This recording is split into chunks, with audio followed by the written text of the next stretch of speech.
हळद रुसली कुंकू हसलं मालिकेच्या आजच्या भागामध्ये आपण पाहणार आहोत की इथे आता समर आणि कृष्णाच्या बाबतीत भयानक असं कृत्य घडलेलं असतं.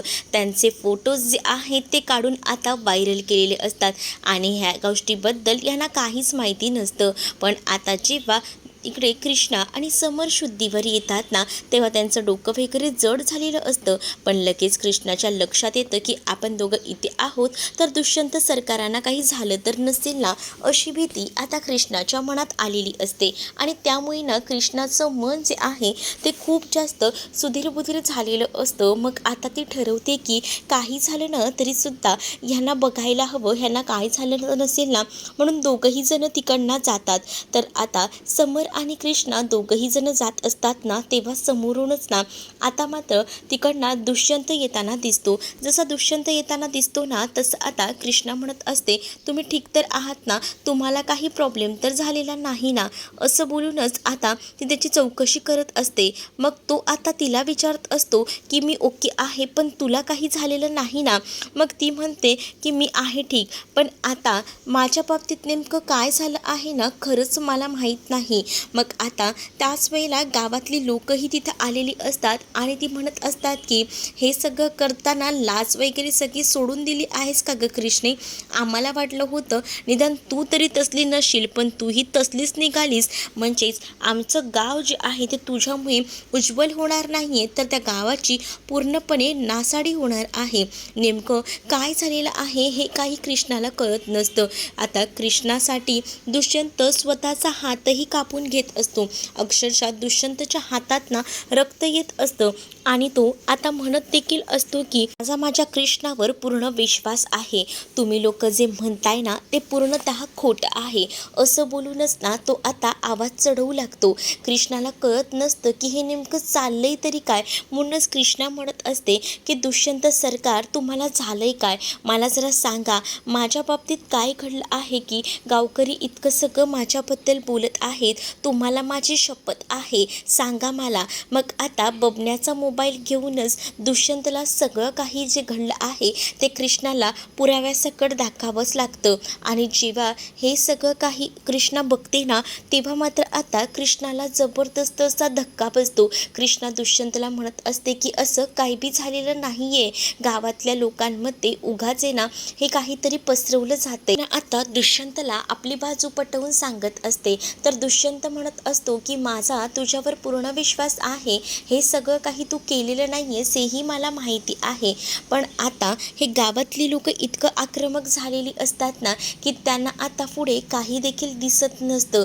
तर दुसरीकडे मात्र आता समरही आपली बाजू पटवून सांगत असतो आणि म्हणत असतो की मी तुम्हाला सांगतोय ना, या सगळ्यामध्ये काहीच ना दोष नाही आहे. खरं तर कृष्णाला पकडलं गेलं होतं आणि त्यामुळेच ना कृष्णाच्या मदतीसाठी मी तिथं गेलो होतो. आणि त्यानंतर आमच्या दोघांसोबतही जे काही भयानक असं कृत्य घडलं ते आता आम्हाला कळतंय. आमच्यात तसं काहीसुद्धा झालेलं नाही, असंही आता तो म्हणत असतो.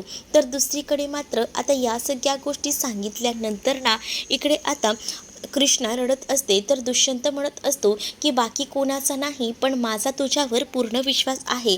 आणि हे सगळं बघून ना खूपच जास्त हसू ना इकडे असणाऱ्या या बाळजाला येत असतं. बाळजा ही खूप जास्त खुश असते. बाळजा खुश असते म्हणूनच आता अढळराव तिला म्हणतात की एक स्त्री असून इतक्या खालच्या तराला जाऊन विचार कराल ना, असा स्वप्नातही विचार केला नव्हता.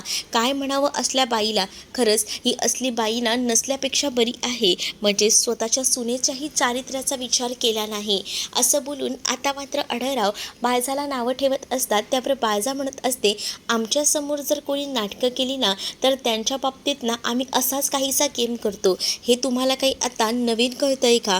मला कोणाची काही पडलेली नाही आहे. मला फक्त ना माझं हित माहिती आहे. म्हणजेच मला फक्त स्वतःला ही निवडणूक जिंकायची आहे आणि त्यासाठी मी काही देखील करू शकते, अगदी काही देखील, असंही आता ती म्हणत असते. असते. त्यावर अढळराव संतापलेले असतात आणि ते मात्र आता बायजाला म्हणत असतात की बस कर, पुरे कर तुझं हे सगळं नाटक, आता पाणी डोक्यावरनं चाललेलं आहे. आणि असं बोलूनच ना ते आता चिडलेले असतात. पण या सगळ्याचा काहीच परिणाम ना बायजावर होत नसतो. उलट बायजाला ना मजा येत असते अढळरावांना होणारा त्रास बघून. बायजाला बरंच वाटत असतं, कारण बायजाला कृष्णाला काही झालं तरी ही निवडणूक जिंकू द्यायचं नसतं आणि त्यासाठी तिचे हे प्रयत्न सुरू असतात. पण आता अढळराव म्हणतात की हे तुला काही जास्त वेळ करता येणार नाही, कारण तुझे दिवस ना आता भरत चाललेले आहेत. मग बघ हळूहळू तुझी या सगळ्यातून कसा नायनाट होतो ते. मग तेव्हा बस बोंबलत, तेव्हा तुला आठवण येईलच सगळ्यांची, असंही अढळरावांनी सांगितलेलं असतं. कारण अढळरावांना माहिती असतं ना की कृष्ण आता पुढे जाऊन काय करणार आहे आणि हिच्या पुढ्यात काय वाढवून ठेवलेलं आहे ते जरी तिला माहिती नसलं तरीसुद्धा अढळरावांच्या बोलण्यावर आता बायजाला हसू येत असतं. पण नंतर ती जी काही अशी रडणार आहे ना की तिचं तिला सावरायला कोणीसुद्धा नसणार आहे. तर इकडे आता कृष्णा रडत असताना दुष्यंत तिला सावरत असतो. दुष्यंत तिला म्हणत असतो की कृष्णा, माझा तुझ्यावर पूर्ण भरोसा आहे, तू असे काही करणार नाहीस, मला माहिती आहे. मग आता कृष्णा म्हणत असते की मी खरंच सांगते, पण गावातल्या लोकांना आता पटवून तरी कसं द्यायचं हा विचार ना आता इकडे मनामध्ये आलेला असतो. आणि म्हणूनच ना आता कृष्णा जी आहे ती मात्र दुष्यंतला म्हणत असते की मला ना आता हे सगळं करण्यापासून खूप जास्त भीती वाटते. मग दुसरीकडे आता या सगळ्या गोष्टी जेव्हा आता बोलल्या जातात ना तेव्हा मात्र दुष्यंत म्हणत असतो की तुला माहिती आहे ना तुझ्याबद्दल हे काही चाललेलं नाही आहे, मग तू एवढा विचार का करतेस या सगळ्या गोष्टींचा, गाव आहे ना तुझ्या बरोबरीला. पण आता मात्र दुष्यंत तिला म्हणतो की जरी कोणी नसलं ना तरीसुद्धा मी आहे तुझ्या बरोबरीला, बघूया तू कशी ही लढाई जिंकत नाही ते, असंही दुष्यंतने आता कृष्णाला उभारी देत सांगितलेलं असतं. घरी येऊन आता समर अनुसयाला तो फोटो दाखवतो आणि तो म्हणत असतो की बघितलंस का, हे प्रकरण एवढ्यापर्यंत पोचलेलं आहे. ती बायजा जी आहे ते काही करण्यासाठी ना कुठच्याही थराला जाते. त्या बाईचा ना खरंच काहीच नेम सांगता येत नाही, एकदमच बेकार बाई आहे. पण एखाद्या मुलीच्या चारित्र्याशी खेळणं हे कितपत योग्य आहे. पण तुला सांगू का समर, या सगळ्यामध्ये ना बायजाचा विजय झालेला आहे. बायजाला आता समजत असणार आहे की जर या निवडणुकीमध्ये चारित्र्यावर बोटं उठवली गेली ना तर एखाद्या स्त्रीला मतं मिळत नाहीत आणि तसंच तिने केलेलं आहे. तिला आता सगळं पारडं स्वतःकडून जड करून घ्यायचं होतं आणि म्हणूनच गावातल्या लोकांच्या मनात ना तिनं विष कालवायचा प्रयत्न केला आहे.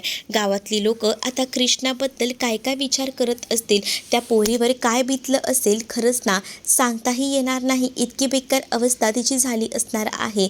समर म्हणतो की पण बघ ना हे सगळं कसं मुद्दामून घडवून आणलं, आम्ही करायला गेलो होतो भलतंच, म्हणजे खरं तर मला कळलं होतं की तिच्यावर कोणीतरी हल्ला करते म्हणून मी तिला वाचवायला गेलो होतो आणि आज हे सगळं झालं.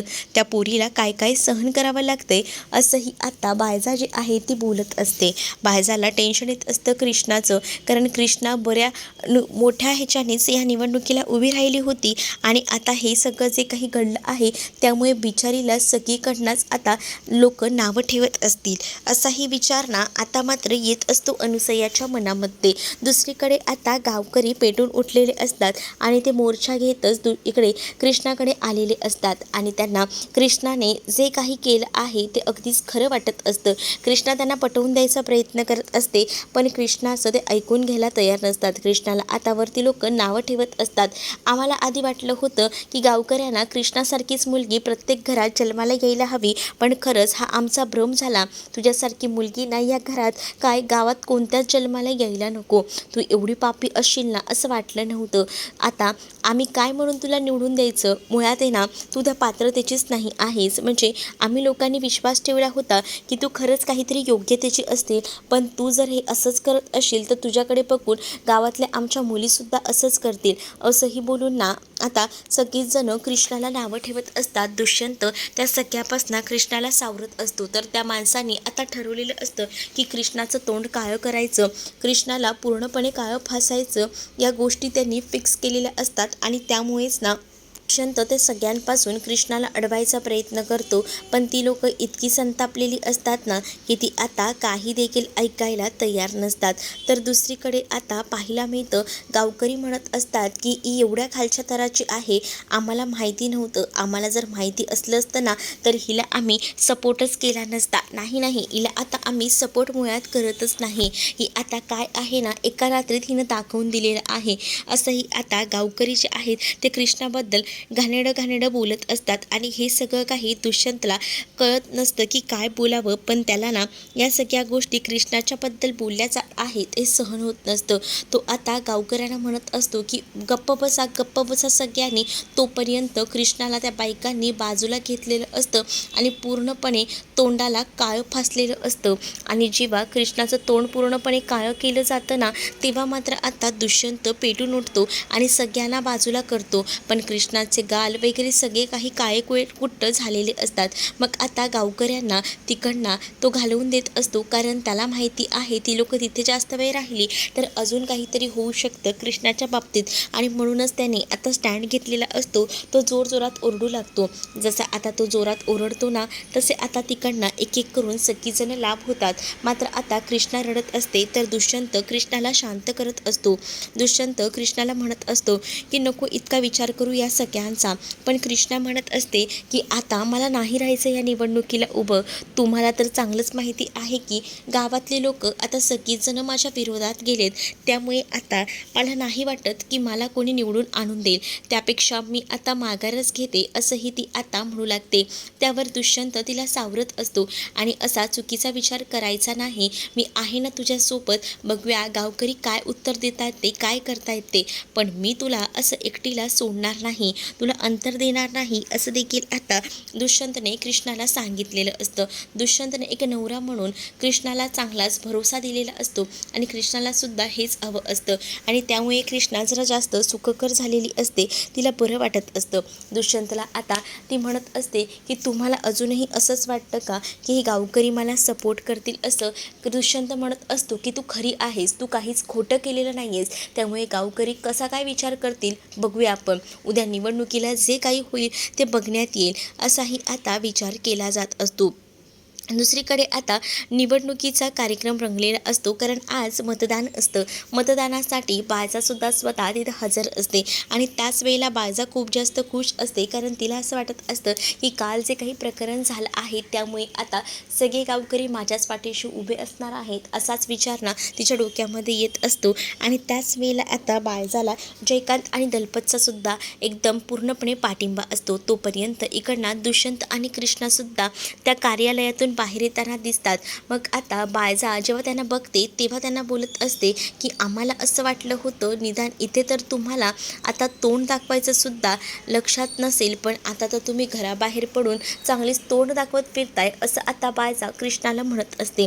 त्यावर आता दुष्यंत भडकतो आणि दुष्यंत म्हणू लागतो की तुम्ही काय खालच्या पातळीला जाऊन जे काही कृत्य केलेलं आहे ना ते मला चांगलंच कळलेलं आहे, या सगळ्याच्या पाठी कोण आहे ते. त्यामुळे ना उगाच ना मला बोलायला लावू नका, कारण आहे ना मला ना मुळात ना तुमच्या या गोष्टी पटलेल्याच नाही आहेत असं देखील आता इकडे असणारा दुष्यंत बोलत असतो. दुष्यंत जेव्हा हे सगळं काही बोलतो ना तेव्हा मात्र आता कृष्णा जी आहे ती मात्र दुष्यंतकडे बघत असते, कारण दुष्यंत बाळजाच्या विरोधात जाऊन कृष्णाची बाजू घेत असतो. तो सरळ बाळजाला म्हणत असतो की एक आई म्हणून ना तुम्ही कुठेतरी कमी पडतायत, तुम्हाला स्वतः एक स्त्री असून सुद्धा दुसऱ्याच्या चारित्र्याबद्दल इतका वाईट विचार करावासा वाटतो तरी कसा. आणि तुम्ही तुमच्या सुनेच्याबद्दल हा विचार केला आहे हेही बहुधा विसरताय. तुम्हाला कळलं पाहिजे की तुम्ही काय केलं आहे ते, पण तुम्हाला ना या सगळ्या गोष्टी कुठे कळत आहेत, तुम्हाला त्याचं काही भान नाही आहे. तुम्हाला सगळं असं वाटत असेल की हे केल्यामुळे तुम्ही जिंकाल, पण उद्या निकालाच्या दिवशी तुम्हाला समजेलच की कोण खरं आणि कोण खोटं आहे ते. मग आता बाळजाही म्हणत असते की मीही तयारच आहे की उद्या बघण्यासाठी काय प्रकरण नेमकं होतं आहे ते. मग आता दुष्यंतला बाळजाचा राग आलेला असतो आणि म्हणूनच ना त्याने तोंडावर आता त्याला जे काही आहे ते सुनावून टाकलेलं असतं आणि त्यामुळेच ना आता बाळजा थोडी अवाक झालेली असते. दुसरीकडे आता निवडणूक तर आता म्हणजेच मतदान जे आहे ते पूर्ण झालेलं असतं. दुष्यंत घरी आलेला असतो तर दुष्यंत थोडा विचार करत असतो. तोपर्यंत कृष्णा दुष्यंतच्या पाठीशी आलेली असते. दुष्यंतला कृष्णा म्हणत असते की अब काय झालं आहे. दुष्यंत म्हणतो की काय नाही, थोडा विचार करत होतो, कारण आहे ना मलाच ना माझ्या आईला ओळखण्यात मी कुठेतरी कमी पडलोय का असं वाटत होतं. आता बघ ना, मी तुला सांगू का, मी जेव्हा मुंबईला असायचो तेव्हा मला असं वाटायचं की माझी आई किती मोठमोठी कामं करते, म्हणजे माझी आई सरपंच आहे गावची. पण आता मला कळतंय ना की गावातल्यांच्या मनामध्ये आईबद्दलचा किती द्वेष आहे. मला तर आधी असं वाटायचं की आई खरंच ना या सगळ्या गोष्टी मॅनेज कशा करते आणि गाव सांभाळते. मला आईचं कौतुक वाटायचं. पण हे घाणेरडं कृत्य करून आई गावचं नाव मोठं नाही खाली पाडत आहे हे तिला कळत नाही आहे. आणि राहिला प्रश्न इथून पुढे सरपंच व्हायचा, तर इथून पुढे ना ज्या वर्षी निवडणूक होईल ना त्यावर्षी सरपंच म्हणून तूच निवडून येशील यावर माझा पूर्णपणे विश्वास आहे, असं देखील आता इकडे दुष्यंत बोलत असतो. दुष्यंत जेव्हा हे सगळं बोलतो तेव्हा कृष्णाला जरा उभारी येते. कृष्णा म्हणत असते की तुम्हाला तसं वाटतंय ना, बघूया काय होतं या निवडणुकीला तरी. पण आता दुष्यंत म्हणत असतो की मला जरी आता काही कोणी सांगितलं ना माझ्या आईबद्दल तर माझा लगेच विश्वास बसेल की तिनेच हे केलेलं आहे. ज्या म्हणत आहे ना तिच्याबद्दल आता कसुबरही काहीच किंमत उरलेली नाही आहे. उद्या जाऊन तिने काही केलं ना आणि मला समजलं ना की ह्या गोष्टी तिने केल्या आहे तर हो माझा विश्वास बसेल. म्हणजे आताच बघ ना तू, आपल्या दोघांमध्येही भांडणं लावायला सुद्धा ती कमी करत नाही आहे. एक वेळ तिने विचार केला असता तुझा नाही तर निदान माझा तरी, पण तिने तोही विचार केला नाही आहे. ती आता या निवडणुकीच्या ह्याच्यामध्ये तिला हे साम्राज्य जिंकायचं आहे, त्यासाठी ती कुठच्याही थराला जात आहे आणि ती तुझ्यासोबत माझंही नाव खराब करते. तुझ्यासाठी हे सगळं काही महत्त्वाचं आहे. म्हणजे एका बाईसाठी एक स्वतःचं चारित्र्य हे खूप जास्त महत्त्वाचं असतं आणि तिने तुझ्या चारित्र्यावर शिंतोडे उडवले आहेत ना, त्या बाईला मी कधीही माफ करणार नाही, असं देखील आता दुष्यंत हा कृष्णाला म्हणत असतो. कृष्णा आता खचलेल्या दुष्यंतला सावरत असते आणि म्हणत असते की अव नका विचार करू इतका, तुम्हाला आता कळलं आहे ना की बायजाबाई कशा आहेत ते. तर दुष्यंत म्हणतो की हो मला आता ह्या सगळ्या गोष्टी कळत आहेत. मग आता कृष्णाला दुष्यंत म्हणत असतो की मी कायम तुझ्यासोबत आहे, नको काळजी करूस, आणि असं बोलूनच ना आता तो मिठी मारत असतो. आणि त्याच वेळेला आता दुष्यंतच्या बद्दल कृष्णा मनातल्या मनात विचार करत असते की तुम्हाला आता एवढं तुमच्या आईबद्दल कळलं आहे तर ते सगळं ठीक आहे, पण आता ना तुमच्या मनातलं तुमच्या बाबांचं स्थान मला पुन्हा मिळवून द्यायचं आहे. म्हणजेच तुमचं आणि बाबांचं नातं हे घट्ट करायचं आहे.